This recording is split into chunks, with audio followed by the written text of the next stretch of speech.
So hello and welcome. तो आज हम लोग इस वीडियो में देखने वाले हैं क्लास 9th का साइंस का चैप्टर नंबर 5 का सेकंड वीडियो। तो इसके पहले वाले वीडियो में हमने इनर्शिया क्या है उसके बारे में थोड़ा सा हमने डिस्कशन कर लिया हुआ था। आज हम लोग और डिटेल में देखेंगे कि इनर्शिया क्या होता है और ये कौन कौन से ऐसे फैक्टर्स होते हैं जो इनर्शिया को क्या करते हैं, इफेक्ट करते हैं। क्या इनर्शिया और मास में कुछ रिलेशन होता है, इसके बारे में भी हम लोग डिस्कशन जो है करेंगे।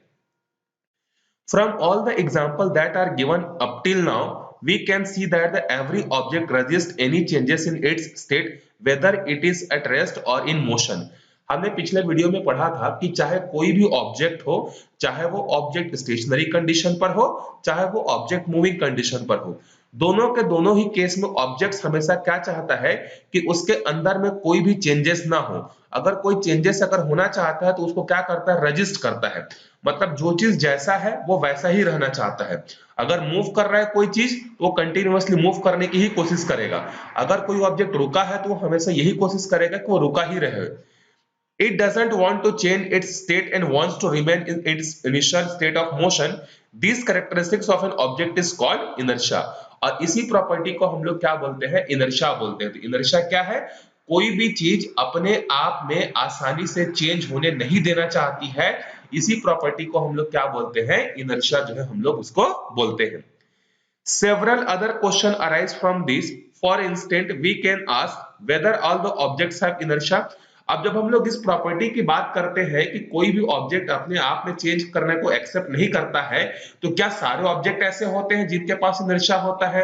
If yes, then on what factor is value depend upon it and its inertia for all the objects same. अगर सारे ऑब्जेक्ट में इनर्शिया होता है तो हम कैसे पता करेंगे कि किस ऑब्जेक्ट का इनर्शिया कम है, किस ऑब्जेक्ट का इनर्शिया ज्यादा है? Come let's understand this thought and activity. अब हम लोग एक एक्टिविटी समझेंगे और उस एक्टिविटी के थ्रू हम डिसाइड करेंगे कि किस ऑब्जेक्ट का इनर्शिया ज्यादा होता है और किस ऑब्जेक्ट का इनर्शिया कम होता है। और फिर आप यहाँ पर फैक्टर्स को पहचान लोगे कि वो ऐसे फैक्टर्स हैं जिन पर इनर्शिया डिपेंड करता है। देखो activity, take 2 plastic bottles A and B. हमें इस एक्टिविटी को करने के लिए 2 प्लास्टिक के बॉटल जो है हमें चाहिए। Fill water in bottle B, या तो आप बॉटल ए में या बॉटल बी में, कोई जरूरी नहीं है कि बी वाले में ही पानी भरेंगे। हम किसी भी एक बॉटल में क्या कर सकते हैं, पानी को जो है भर सकते हैं। Drop both the bottles bye pushing them with your hand. अब आपको क्या करना है, एक जो इस तरीके से खाली बॉटल है और एक जो इस तरीके से आपके पास पानी से भरा हुआ बॉटल है, इन दोनों को आपको क्या करना है, ऊपर से ड्रॉप करना है, धक्का देते हुए। मतलब इसको इस तरीके से आप नीचे की तरफ ढकेलोगे और इसको नीचे की तरफ जो है आप क्या करोगे, बॉटल को ढकेलोगे। विच बॉटल फेल इजिली। अब आपसे पूछा जा रहा है कि कौन सा बॉटल आसानी से आप धक्का देकर उसको नीचे गिरा पाए। You will find that it was easier to push and drop the empty bottle as compared to the filled one. अब आपने एक्सपीरियंस किया होगा कि अगर आप दोनों में पुशिंग फोर्स लगाओगे तो आपको लगा होगा कि जो खाली बॉटल है उसको बड़े आराम से आप नीचे ढकेल दिए गए होंगे, लेकिन जो पानी से भरा हुआ बॉटल था उसको आसानी से आप नीचे जो है पुश नहीं कर पाए होंगे। Similarly, it is easier to push an empty cartoon box as compared to the cartoon filled with the books. उसी तरीके से अगर आपके सामने मैं 2 कार्टून रख देता हूं, एक कार्टून खाली है और एक कार्टून किताबों से भरा हुआ है। अब मैं आप दोनों को बोलूं कि इन दोनों को पुश करो, तो आप किसको आसानी से पुश कर सकते हो, जो खाली कार्टून है उसको बड़े आराम से धक्का दे सकते हो। लेकिन जो किताब से भरा हुआ, जो बुक से भरा हुआ कार्टून है, आप उसको आसानी से जो है धक्का नहीं दे सकते। We can think of several such other examples. ऐसे और भी बहुत सारे examples जो है हो सकते हैं। For example, when there is a just one person riding a bicycle, it is easier to bring it to halt by applying brakes. Halt का मतलब होता है stop condition. देखो, अगर कोई एक आदमी अगर साइकिल चला रहा है, जैसे आप मान लो एक आदमी साइकिल चला के स्कूल जा रहे हो, कहीं पर अगर आपको ब्रेक लगाने की जरूरत पड़ी तो आप आसानी से ब्रेक लगा सकते हो। But when a friend of yours sits behind you, it is difficult to apply brakes and bring the bicycle to a halt. लेकिन अगर एक आदमी है तो आप बड़े आराम से ब्रेक मार के काम चला सकते हो। लेकिन मान लो अगर आपके पीछे आपका दोस्त बैठा हुआ है और आपको ब्रेक लगा रहे हैं, तब उस समय आप जितना आसानी से पहले ब्रेक लगा पा रहे थे, अब उतना आसानी से ब्रेक नहीं लगा पाओगे और नहीं आपका साइकिल उतना आसानी से क्या होगा, रुक पाएगा। Can you explain the reason behind this? Discuss among yourself. अब ये जितने भी एग्जाम्पल हमने पढ़े, चाहे कार्टून वाला हो, चाहे प्लास्टिक बॉटल वाला हो, चाहे साइकिल वाला हो, इन सब के पीछे का रीजन जो है क्या है, आइए समझते हैं। To change the state of a filled bottle, we need to apply more force as compared to an empty bottle. अगर हम लोग बॉटल वाले एग्जांपल को देखें तो बॉटल वाले एग्जांपल में जो खाली बॉटल था उसको पुश करने के लिए हमें कम फोर्स लगाने की जरूरत पड़ी, जबकि जो पानी से भरा हुआ बॉटल था उसको पुश करने के लिए हमें ज्यादा फोर्स लगाने की जरूरत जो है पड़ी।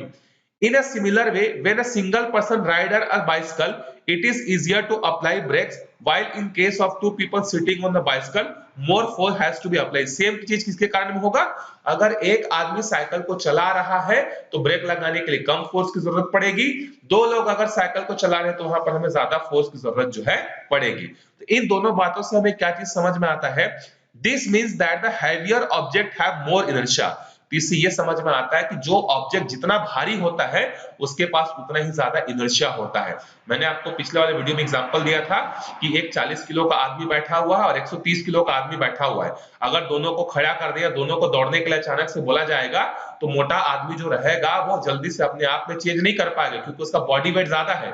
तो हम क्या बोलेंगे उस एग्जांपल में, उस मोटे आदमी का इनर्शिया क्या है? ज्यादा है। Inertia is that property due to which an object tries to remain in its state of motion or state of rest. तो इनर्शिया क्या होता है? एक प्रॉपर्टी होती है जिसके कारण से कोई भी ऑब्जेक्ट जो होता है वो हमेशा ट्राई करता है, tries to remain in its state of motion और स्टेट ऑफ रेस्ट।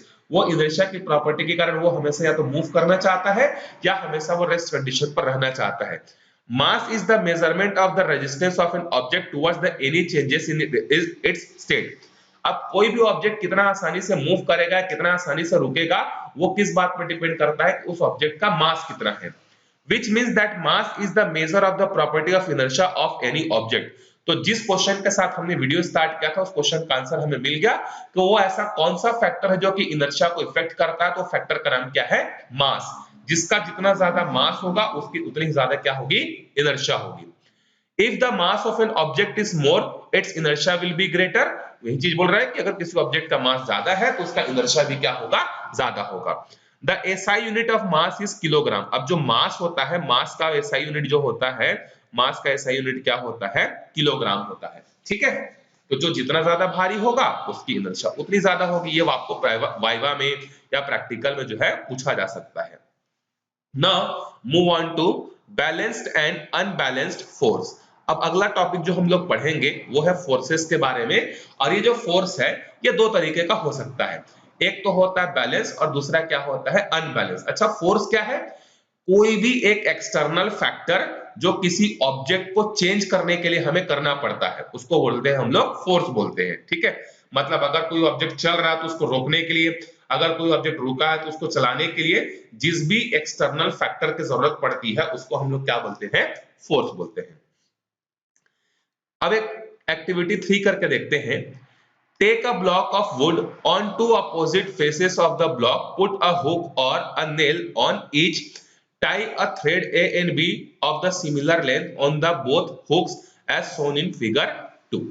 इस एक्टिविटी में हमें क्या करना है? एक लकड़ी का टेबल लेना है। इस तरीके से आप कोई भी लोहे का कुछ भी ले सकते हो। ये जो पदार्थ है या ये जो मटेरियल ये किसका है? लकड़ी का है, या कोई भी दूसरा ले सकते हो, जरूरी नहीं है। आपको एक क्या करना है? एक ऑब्जेक्ट यहाँ पर रखना है और इस ऑब्जेक्ट के दोनों तरफ आपको क्या करना है? सिमिलर लेंथ का रस्सी जो है यहाँ पर थ्रेड जो है लगा देना है। और या तो आप इस तरीके यहाँ पर नेल लगा सकते हो या नेल के जगह आप यहाँ पर चाहो तो हुक भी जो है लगा सकते हो। ठीक है, मतलब दोनों साइड बराबर बराबर दूरी पर आपको लगाना है। Now place this block on the table. Now if we pull only the thread A by applying force P, then the block shifts towards the right. अब देखो, अगर मान लो हम लोग इस A साइड के धागे को P फोर्स लगाकर अगर खींचते हैं तो ऑब्वियस सी बात है कि ये जो ऑब्जेक्ट है वो राइट साइड में शिफ्ट हो जाएगा। अगर हम लोग बी वाले धागे को पकड़कर इधर खींचेंगे तो ऑब्वियस सी बात है कि ऑब्जेक्ट जो है किधर चले जाएगा? लेफ्ट की तरफ चले जाएगा। तो जिस डायरेक्शन में फोर्स लगेगा उस डायरेक्शन में वो ऑब्जेक्ट अपने आप को चेंज करेगा। लेकिन क्या होगा कि अगर मैं जितना ताकत से ए साइड खींच रहा हूं उतना ताकत से बी साइड भी दूसरे हाथ से खींचूंगा तो क्या ऑब्जेक्ट किसी एक डायरेक्शन में जाएगा क्या? आंसर है बिल्कुल नहीं जाएगा। वो अपना पोजीशन जो है चेंज नहीं करेगा। और इसी केस को हम लोग क्या बोलते हैं? बैलेंस्ड फोर्स जो है हम लोग बोलते हैं। तो P क्या है? ए डायरेक्शन में लगने वाला फोर्स का क्वांटिटी है। Q क्या है? बी डायरेक्शन में लगने वाला फोर्स का क्वांटिटी है। तो हम क्या बोलेंगे कि P फोर्स और Q फोर्स आपस में क्या है? बराबर है। If both the forces are not equal then the net force on the block will be. अगर मान लो दोनों में से कोई भी फोर्स एक कम है और एक फोर्स ज्यादा है, तो हम कैसे पता करेंगे कि फोर्स हमारा किस डायरेक्शन में जाएगा? जैसे मान लो P और Q फोर्स का वैल्यू अलग अलग है, P के तरफ 10 न्यूटन का फोर्स लग रहा है, Q की तरफ 8 न्यूटन का फोर्स लग रहा है, तो हमें क्या पता चलेगा कि नेट फोर्स कितने न्यूटन का है? 2 न्यूटन का है, और इसमें बड़ा फोर्स कौन सा है? P है, तो P की तरफ ऑब्जेक्ट जाएगा। ठीक है, तो किसी भी ऑब्जेक्ट का नेट फोर्स हम लोग कैसे कैलकुलेट करते हैं उसको हम लोग देखते हैं। Net force is the calculated force applied on the block. To understand the net force, we need to know all the forces that are applied on the object along with their direction. एक object में जरूरी नहीं है कि सिर्फ एक ही force लगता हो, एक ऑब्जेक्ट पे बहुत सारे अलग अलग फोर्सेस जो है क्या करते हैं? काम करते हैं। तो किसी भी ऑब्जेक्ट पर लगने वाला अगर नेट फोर्स अगर आपको कैलकुलेट करना है, so you have to understand first of all that what are the forces acting on the object and the direction of the force. Net force का कैलकुलेशन करना है तो हमें दो चीजें समझनी पड़ेंगी, उसमें कितने फोर्सेस लग रहे हैं और उन फोर्सेस का डायरेक्शन क्या है। To get the net force, we sum up all the forces that are applied on the one direction and subtract all those forces that are applied on the opposite direction.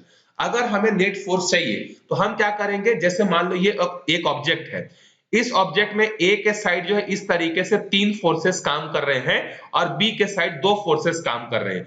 तो हम क्या करेंगे? ये तीनों forces का quantity कितना है वो सबको प्लस कर लेंगे, क्योंकि ये सब के सब एक ही डायरेक्शन में लग रहे हैं। और यहां पर देखो बी साइड में 2 फोर्सेस लग रहे हैं, ये दोनों सेम डायरेक्शन में है, तो इन दोनों को प्लस करेंगे।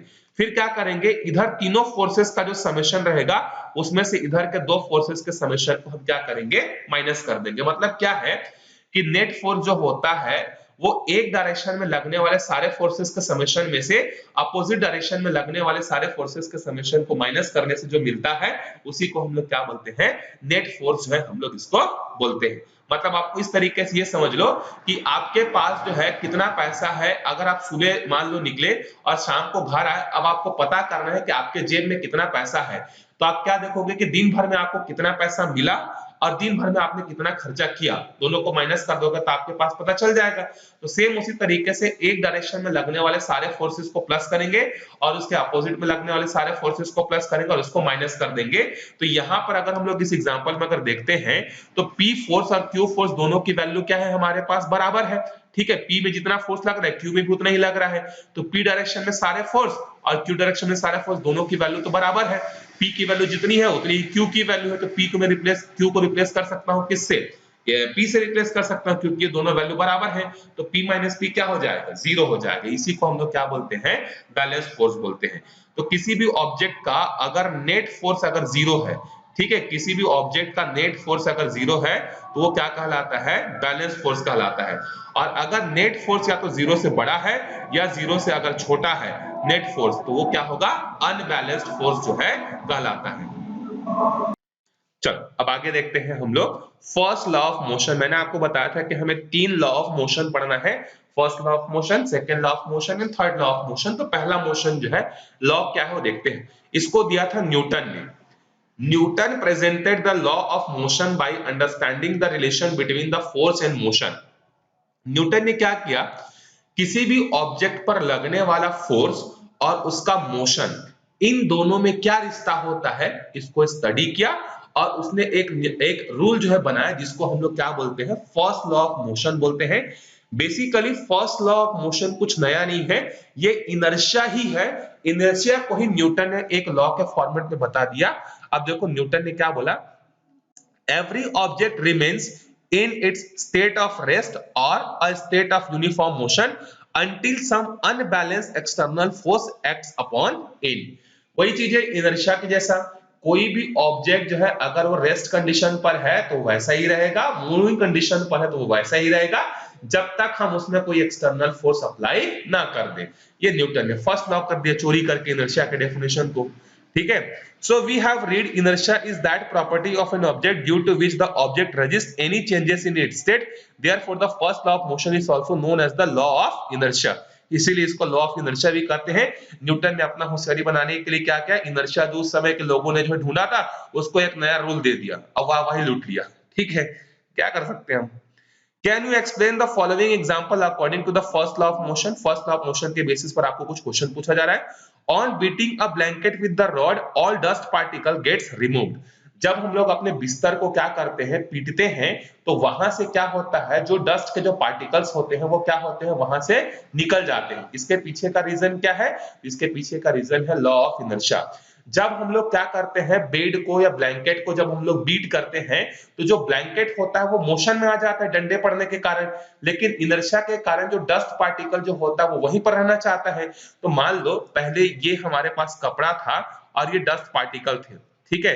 अब जब हमने इसको डंडे से पीटा तो अब ये जो कपड़ा है ये इस तरीके से मान लेते हैं पीछे आ गया, ठीक है। जो हमारा ब्लैंकेट था वो पीछे आ गया, लेकिन डस्ट तो यहीं पर थी इनर्शिया के कारण, क्योंकि इनर्शिया के कारण कोई भी अपने आप में चेंज होने नहीं देना चाहता। तो ये डस्ट जो है ये ब्लैंकेट शिफ्ट होकर यहाँ चला गया, जबकि ये डस्ट पार्टिकल अपने इनर्शिया के कारण यहीं पर रह गए। तो इसी कारण से क्या होंगे, नीचे गिर जाएंगे, ठीक है। On shaking the trunk of a trees the fruits hanging on the branches drop down. जब हम लोग किसी पेड़ पर चढ़ते हैं और पेड़ को हिलाते हैं तो उसमें जो भी फ्रूट्स होता है वो नीचे गिर जाता है। क्यों? क्योंकि जब हम लोग ट्रंक्स को हिलाते हैं तो ट्रंक को हिलाने से क्या होता है, उसके जितने भी ट्रंक्स जो होते हैं सब मोशन में आ जाते हैं, जबकि जो फ्रूट्स होते हैं अपने मास के कारण, वो इनर्शिया के कारण क्या करते हैं, रेस्ट कंडीशन पर ही रहना चाहते हैं। तो एक मोशन में आएगा, दूसरा रेस्ट पर आ गया, तो जब मोशन में आएगा तो वो अपने आप में चेंजेस होने नहीं देना चाहेगा, तो क्या हो जाएगा, टूट जाएगा। बोलते हैं कि नहीं, जो आदमी झुकता नहीं हो टूट जाता है। तो सेम उसी तरीके से जब ट्रंक को हिलाते हैं तो फ्रूट्स जो होते हैं एटीट्यूड में रहते हैं कि हम नहीं हिलेंगे, तो उसके कारण से टूट कर क्या होते हैं, नीचे जो है गिर जाते हैं, ठीक है।